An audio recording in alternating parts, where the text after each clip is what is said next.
7 लोकसभा के उम्मीदवारों के साथ एक प्रेस कॉन्फ्रेंस की और 7 सांसद अगर जीतते हैं तो 100 दिन में क्या कमाल करके दिखाएंगे वो बताया। और इससे बड़ा कमाल ये किया कि 10 साल के अंदर 7 सांसद भारतीय जनता पार्टी के जीत के आ रहे हैं। उन्होंने क्या कमाल किया अभी तक वो नहीं बताया। दिल्ली की जनता को बेवकूफ समझती है भारतीय जनता पार्टी। 100 दिन में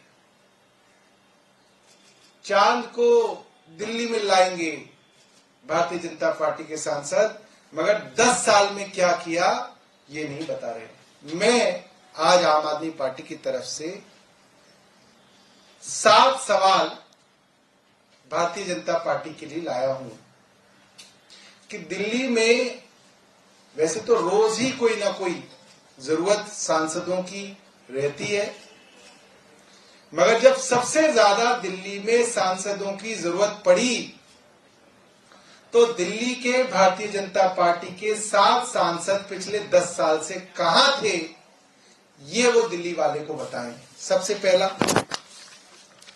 दिल्ली में 2017-18 में हजारों दुकानों को सील कर दिया गया, शोरूम सील कर दिए गए, छोटे छोटे व्यवसाय बंद कर दिए गए। डिफेंस कॉलोनी का वो मंजर सबको याद है जिसमें एक बुजुर्ग सरदार जी बिलख रहे हैं, उनकी परिवार की औरतें हाथ जोड़ रही हैं एमसीडी वालों के कि हमारी दुकान मत सील करो, हम बर्बाद हो जाएंगे।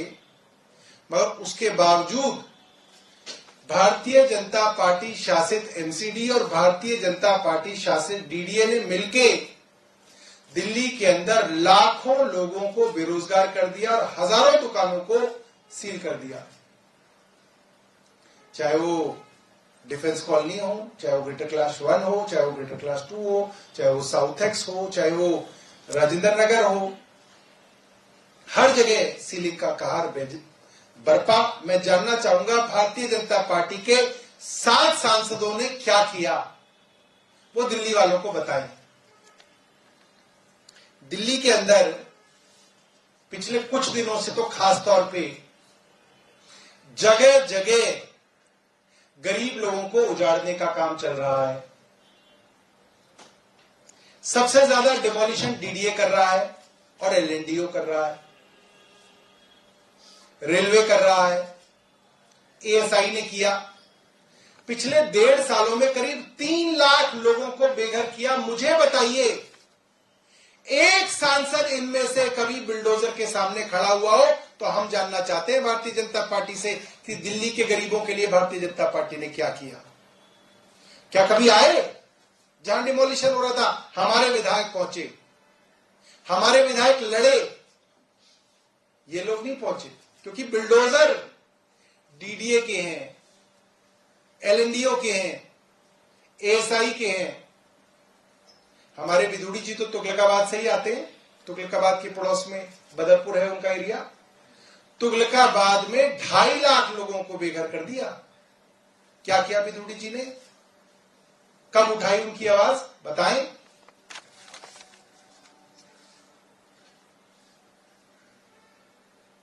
कहा जा रहा है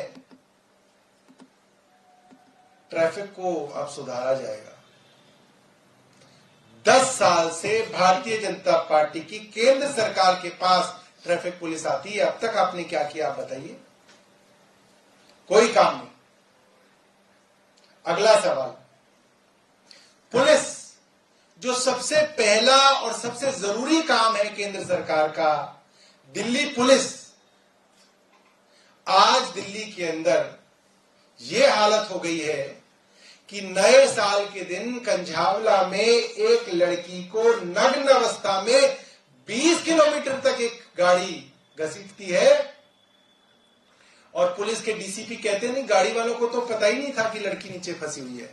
पहले ही दिन क्लीन चिट। कहां थे भारतीय जनता पार्टी के 7 सांसद? कब लड़ी उन्होंने लड़ाई उस बच्ची की? मुझे बताएं। दिल्ली के अंदर रोज डबल मर्डर हो रहे हैं। तिहाड़ जेल में कैमरे के सामने, पुलिस के सामने चाकू घोप घोप के एक आदमी को मार दिया गया। रेप, मर्डर, इसकी तो कहानी रोज छपती है। दिल्ली के अंदर आज बड़ी बड़ी कॉलोनियों में, मेरे यहां ग्रेटर कैलाश पार्ट 2 और सीआर पार्क जैसी कॉलोनियों के अंदर आज ड्रग्स बिक रहा है। क्या कर रहे हैं सांसद? सो रहे हैं। चेन स्नैचिंग, मोबाइल स्नैचिंग, तो प्रसाद की तरह जो बाहर गया प्रसाद मिला, कभी मोबाइल चोरी हो गया, कभी चेन स्नैचिंग हो गई। सब लोग बात करते हैं, बड़ी बड़ी कॉलोनियों में हो रहा है। क्या कर रही है पुलिस? और गाड़ियां उठना, तो अब तो ऐसा हो गया कि दिन दहाड़े सुबह सुबह आदमी घर से बाहर निकला, उसने देखा गाड़ी खड़ी है। जब मॉर्निंग वॉक से वापस आया तो देखा गाड़ी जो है ईंटों पे खड़ी हुई है, चारों टायर निकल गए। ये दिल्ली की पॉश कॉलोनी मालवीय नगर का हाल बता रहा हूं मैं आपको। क्या किया सांसदों ने दिल्ली की पुलिस की व्यवस्था को सुधारने के लिए, मुझे भारतीय जनता पार्टी बताए। कोरोना के अंदर जब दिल्ली के अंदर ऑक्सीजन की कमी थी, तो क्या भारतीय जनता पार्टी के सांसद केंद्र से ऑक्सीजन लाए दिल्ली वालों के लिए? जब दिल्ली वाले मर रहे थे, कहां गए थे वो लोग? या तो लड़ाई लड़ी होती उन्होंने दिल्ली वालों के लिए कि केंद्र सरकार अगर दूसरे राज्यों को ऑक्सीजन देगा तो दिल्ली को भी ऑक्सीजन देना पड़ेगा, मगर नहीं, सांसद गायब थे। कहां थे सांसद? आए दिन गर्मियां आती हैं, हरियाणा दिल्ली का पानी रोक देता है, पानी के अंदर अमोनिया की मात्रा बढ़ा दी जाती है। एक बार दिल्ली के सांसद बताएं पिछले 10 सालों में कि उन्होंने हरियाणा के मुख्यमंत्री के साथ मीटिंग करके उठाया हुए सवाल, या दिल्ली के अंदर का सवाल को उन्होंने संसद में उठाया हो कि दिल्ली का पानी बढ़ना चाहिए, हरियाणा दिल्ली को पानी दे? कभी नहीं। दिल्ली के हक की बात हो, दिल्ली वालों के हक की बात हो, सांसद गायब हो। मेरा सवाल है, क्या किया है सांसदों ने? दिल्ली के अंदर आबादी जो है पिछले कुछ सालों के अंदर कई गुना बढ़ गई, क्योंकि दिल्ली के अंदर हर जगह का आदमी आता है। यूपी से आता है, बिहार से आता है, पंजाब से आता है, राजस्थान से आता है, उत्तराखंड से आता है, साउथ इंडिया से आता है। दिल्ली की आबादी बाकी राज्यों से ज्यादा बढ़ रही है, पानी की खपत भी बढ़ रही है। दिल्ली के लिए पानी बढ़ाने के लिए क्या किया सांसदों ने? सांसद बताएं। हाल ही में दिल्ली में बाढ़ आई, हथनी कुंड बैराज पे पानी को डाइवर्ट किया हरियाणा सरकार ने, जिसके कारण दिल्ली में बाढ़ आई, सबके सामने है। आईटीओ बैराज के 5 गेट माफ कीजिएगा, सील थे, जैम थे, जिम्मेदारी हरियाणा सरकार की थी। क्या किया भारतीय जनता पार्टी के साथ सांसदों ने? बात की हरियाणा से कि भाई कैसे आपने दिल्ली को बाढ़ में झोंक दिया? कोई बात नहीं की।